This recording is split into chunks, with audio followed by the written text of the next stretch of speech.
Hi, friends. Doc South here, and I just wanted to run this by those of you who are interested in the history of Chester. This is something I recall as a kid. We're talking, and I don't know if it really got that much play in town, and yet, gee, it was really a great project that this old timer did. We're let me see. This guy was, and again, I don't know the name. I honestly don't know the fellow's name, he or his wife. They were well, they were probably in their 60s when I came to know them. They were customers on my paper route. Yes, I had a paper route. I used to deliver the Daily Record. Thank you very much. Saw to it that people in town got their copy. I think I had 13 customers. Yeah, 13 customers. And I did this for about 2 years. I basically, my house up near Serby's gas station, I'd, I'd go by Serby's, drop off a few papers on Main Street, go down about as far as the Centennial Building, which back then had apartments above the hardware store. And then I'd drive through the back end of town, a few papers here and there, dropped off. I'd ride up to past Garen's Hill.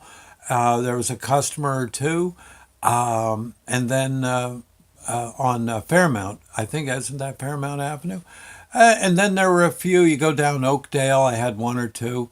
Very nice Swedish lady, I think, used to get a paper from me. Each paper made me about 50 cents a week. I mean, every customer. So I had about 13. I took in, yeah. When it was all said and done, it was about $3 a week profit.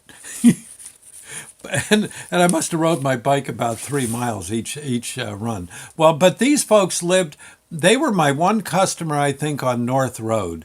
I had to ride past Williamson Lane, which I think back then wasn't even named. It was just basically a road that dead ended at a hog farm, which was run by the father of a good friend of mine. The Cree family had a hog farm back there. And Joe was a good friend, my age, in class together. We basically, I'd go over there and help him clean the hog pens and stuff, and we'd, I don't know, shoot our 22s and stuff. Yeah, it was kind of fun, and but this couple, like I said, lived just on, if you were heading towards Dover, they were on the left-hand side of the road. They were right across from Bell Labs, a little bit towards Chester from the entrance to Bell Labs. Okay. They had an old house they lived in. Again, I think they were maybe Russian, Polish, Lithuanian, Hungarian. They were in that area of Eastern Europe was where they had to be from. They were very old-fashioned, and I would guess them to be, when I knew them, in their 60s. I'm sure by now they've gone on to their great reward, but they were nice people. Okay, usually got an extra nickel, when I'd collect for the papers and like that. They were good people. Well, every Christmas they would order extra papers. And I guess one day I wondered why, because the guy said, "Yeah, I'd like 15 of tomorrow's paper, please." And I said, "Well, gosh, okay, but I'm going to have to call. Why are you? What's the deal?" And he says, "Well, I'm in the paper tomorrow. Come here, I'll show you." And he'd take me out back, and he had like this chicken coop, an average sized chicken coop, maybe I don't know, 25 feet wide, maybe 10, 12 feet deep. What a chicken coop, what would that be? Maybe 8 or 9 feet tall. Okay. Well, inside the chicken coop, he had about 3/4 of it. Well, 1/4 of it was for storage. The other half was this beautiful, absolutely gorgeous, I think it was a nativity scene. This fella evidently made miniatures. And or gathered them up one way or another. And he made this thing similar to like Roadside America, out in Charlottesville, Pennsylvania, out that way. Or Roadside America being way bigger, of course. The guy almost half a football field. But this guy's display, like I said, I'm guessing about 15 feet wide. It went about 5 to 6 feet deep. He had like a little roped, like a banister across it, so you couldn't get into it.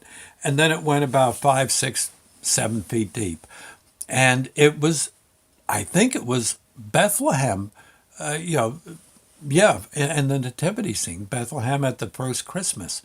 And it had all these buildings and lighting and stars overhead and the wise men coming. And if I recall right, that's what it was. It was this massive, highly detailed, intricate Christmas display. It was absolutely gorgeous.